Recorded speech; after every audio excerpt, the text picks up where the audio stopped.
Semana passada iniciamos o Ensino Fiel, um programa que visa disponibilizar conteúdos selecionados do Ministério Fiel, como mensagens de nossas conferências e aulas de nossos cursos. Em nosso segundo episódio do Ensino Fiel, tivemos uma aula com o reverendo Heber Campos Jr., cujo tema foi o Retorno à Escritura. Esta aula faz parte do curso Pensamento Reformado, do Cursos Fiel, a plataforma de cursos teológicos por assinatura do Ministério Fiel. Aprendemos que a reforma não foi uma revolução, mas sim um retorno às Escrituras, que foram o carro-chefe do movimento da reforma protestante no século XVI. Separamos então um corte desta excelente aula. No trecho a seguir, Heber Jr. fala a respeito do papel do humanismo na reforma protestante, que embora esse não seja simpático à fé cristã, muito do seu desenvolvimento filosófico e linguístico pôde contribuir com a reforma, mais especificamente nos trabalhos de Erasmo de Roterdã e Jacques Lefebvre. Não esqueça de dar seu like na plataforma onde estiver nos assistindo ou nos ouvindo e de compartilhar com o máximo de pessoas que conseguir. Que este trecho de aula edifique sua vida. Deus te abençoe. Uma palavra sobre o humanismo e a Bíblia, porque isso aqui é interessante a gente entender a contribuição de homens que não foram até lá. Por quê? Eu vou mencionar aqui dois personagens em especial que foram reformadores, por assim dizer, ou pelo menos renovadores, que não acompanharam o movimento protestante. Não chegaram a quebrar com a tradição romana. Então permaneceram na Igreja Católica, mas foram fundamentais para não só dar o impulso para algumas coisas da Reforma, mas porque eram críticos da Igreja. Nunca chegaram até a coragem de abandonar a Igreja, mas eram críticos de coisas que estavam erradas na Igreja. E nesse sentido, o humanismo tem algumas contribuições interessantes. A primeira, que é mais conhecida, é de que eles voltariam às fontes. Essa frase que ficou famosa, ad fontes, né, que é o latim para de volta às fontes, de volta aos originais, é porque despertou-se um interesse muito grande por não ter Aristóteles via aristotelismo da Idade Média. É um exemplo, porque isso aconteceu em várias áreas do saber. A filosofia é um exemplo disso. Então, o que começou a acontecer a partir do final da Idade Média, e aí principalmente com o movimento humanista, aí logo antes da Reforma eclodir? As pessoas queriam ler Aristóteles no original. Não via algum professor que supostamente era aristotélico, né? Ou Platão, ou qualquer outra coisa da literatura. Então, essa ideia de voltar às fontes fez com que gerasse um zelo muito grande pelos originais. Então, no que diz respeito à teologia, despertou um interesse por voltar para o grego. Hebraico, por exemplo, era pouquíssimo conhecido. Poucas pessoas estudavam assim mais seriamente, academicamente. Mas nessa época surge um número maior de pessoas interessadas em estudar o texto no original. Entender não só o grego, mas também o hebraico. E aí surgem as pessoas que vão conhecer melhor as escrituras de maneira imediata e não mediada. O que eu quero dizer com isso? Se você não teve oportunidade, vou te falar uma coisa interessante que uma hora, se você puder ter oportunidade, seria curioso para o seu entendimento, ver. Se você já viu uma Bíblia da Idade Média, por exemplo, de Gutenberg, impressa, alguma imagem, e principalmente as Bíblias chamadas, as Bíblias anotadas, tem uma famosa chamada Glossa Ordinária. O que você vê na página? Você vê os textos sagrados espaçados com comentários bem pequenininhos entre cada linha da Bíblia. Ao invés de Bíblia anotada hoje, que você tem na nota de rodapé, vamos dizer assim, você tinha os comentários breves no meio do texto sagrado. Então, como é que as pessoas estudavam a Bíblia? Vamos falar dos acadêmicos, tá? Daqueles que estavam...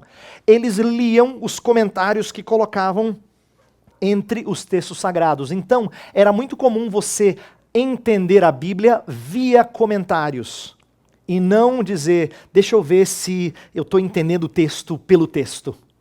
O comentário já ditava o que era. Então, em relação a várias doutrinas que já estavam manchadas pelo entendimento romanista, as pessoas já liam a chamada glossa, que eram os comentários. Esse problema não é um problema só da Idade Média. A gente faz isso às vezes com Bíblia anotada, né, hoje em dia. Tem gente que nem gasta fosfato para entender o texto, ele já vai direto na notinha que tem lá embaixo. Quer dizer, ela não é em si ruim, eu não estou dizendo que anotações são maléficas, não devemos usar nunca, mas que às vezes ela vira uma muleta ruim. Isto é, a gente não aprende a pensar sobre o texto, né? A gente vai direto para aquilo que alguém já explicou. É igual dizer assim, quando o membro da igreja chega para você, se você é pastor, e fala assim, pastor, o que o senhor acha disso? Por que ele está fazendo essa pergunta? Qual é a sua opinião sobre tal coisa? A gente gosta de ouvir a opinião do pastor falando de tal, do pregador falando de tal, do palestrante. Por quê? Porque tem autoridade. A gente faz isso hoje. A versão é diferente, mas a gente faz isso hoje. A gente gosta das glossas, né, da glossa, dos comentários, da autoridade, do peso do fulano de tal ter dito que aquele texto significa isso. Você fala, o fulano de tal disse. Não é qualquer um. Tem tantos livros já. Então, na época do humanismo, houve um interesse muito grande por voltar ao texto pelo interesse que tinham pelo texto. E isso aconteceu com o estudo dos originais grego e hebraico das Escrituras. Um movimento muito grande também de desenvolvimento linguístico. Essa é uma das grandes contribuições do movimento humanista. Em que sentido? Eles desenvolveram gramáticas, manuais de crítica textual, de manuscritologia. Por exemplo, coisa que nunca tinha tido antes. Tinha livro que falava como é que você analisa um manuscrito. E esse aqui é melhor do que esse por causa disso, então tem regras. Agora você consegue olhar para o texto, para o manuscrito grego e dizer assim, eu vou escolher aqui do que esse. Então havia um estudo muito mais aprofundado do elemento linguístico. E como resultado maior desse esforço todo, a grande obra monumental que realmente transformou muita gente foi o Novo Testamento grego de Erasmo de Roterdã. Erasmo de Roterdã, com essa obra, faz uma mudança assim, uma revolução copérnica, como a gente falaria em estudos aí da ciência e de filosofia. Uma revolução copérnica, mudou totalmente o referencial. Por quê? Porque agora as pessoas vão olhar para o texto grego, não para a Vulgata, para começar a traduzir Bíblia. E, de fato, Martinho Lutero traduz a Bíblia para o alemão a partir do Novo Testamento de Erasmo de Roterdã. E o próprio William Tyndale, como eu já mencionei, também está lendo o Novo Testamento grego de Erasmo de Roterdã e todos estão aprendendo. Erasmo de Roterdã foi alguém que escreveu outras coisas importantes, teve os seus embates com reformadores, eu falei que ele não foi tão longe como quanto os reformadores, né? Teve embates com Martinho Lutero, a famosa discussão sobre livre-arbítrio, ele tem com Lutero, e Lutero responde com uma das obras mais famosas dele, as ideias de Erasmo. Mas essa contribuição não pode ser perdida de vista.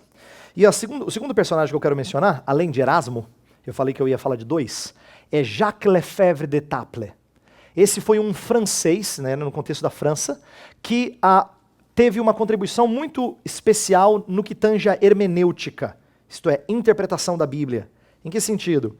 Ele publicou em 1509 o Saltério Quíntuplo. Eram 5 colunas de latim, de versões diferentes do latim, do Saltério, dos Salmos, o livro de Salmos, não era só o livro de Salmos, com comentários. E o que houve de mais significativo nessa obra foram os princípios de interpretação que ele acabou levantando.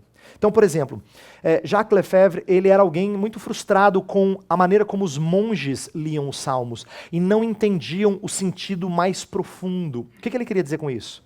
Ele achava que as pessoas ficavam presas ao sentido literal de Davi disse isso porque ele estava passando por tal situação. E não entendiam a verdade para todas as épocas, não só para entender o que estava se passando na vida de Davi, o salmista. Então, ele fala que a grande sacada dele é falar de um duplo sentido literal. Parece estranho isso, mas deixa eu explicar. Na época da Idade Média, era comum as pessoas falarem de interpretar a Bíblia com 4 sentidos, a chamada quádriga, que tinha o sentido literal, o alegórico, o tropológico e o anagógico. Né? E esses outros 3 sentidos que são menos conhecidos, né, além do literal, eles eram aqueles que iam para sentidos mais profundos. Em tese, você estaria saindo do literal e indo para para águas mais profundas. O Lefebvre, ele não é totalmente contrário a isso, mas ele mostra a fraqueza disso, porque ele dizia que havia abuso da interpretação quando você deixava de maneira desenfreada. Mas o que ele não queria perder, e nisso ele acertou, eu creio que ele acertou muito bem, é que ele dizia assim, não dá para ler os Salmos e não enxergar Cristo.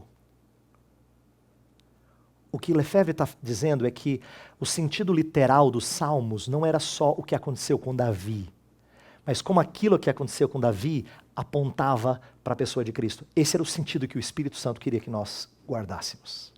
Então, quando ele fala de um duplo sentido literal, ele estava querendo dizer alguma coisa que acontecera ali com o salmista e com outra mais profunda e permanente, que era a pessoa e obra de Cristo Jesus. E nesse sentido, ele acabou norteando muita gente da reforma com essa sua obra. Por exemplo, descobriu-se no século XIX uma cópia dessa obra de Lefebvre com as anotações de Martinho Lutero.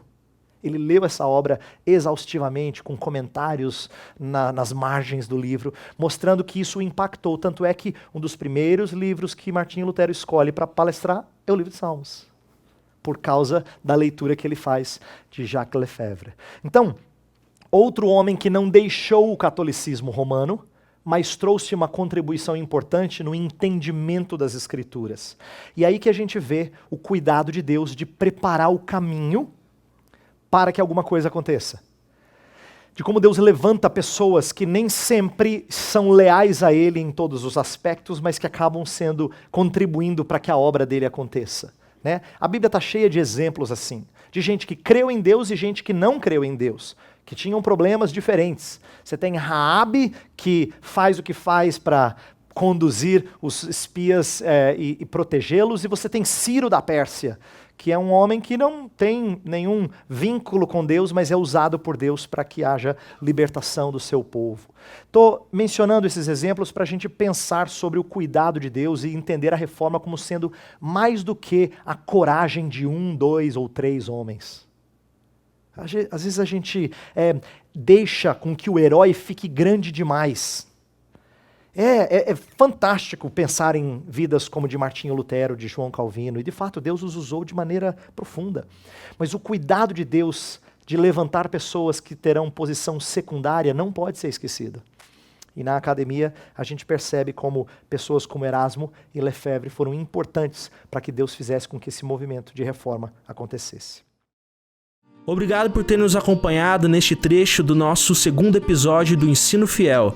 Não esqueça de dar seu like e compartilhar este conteúdo. Até a próxima, fique com Deus!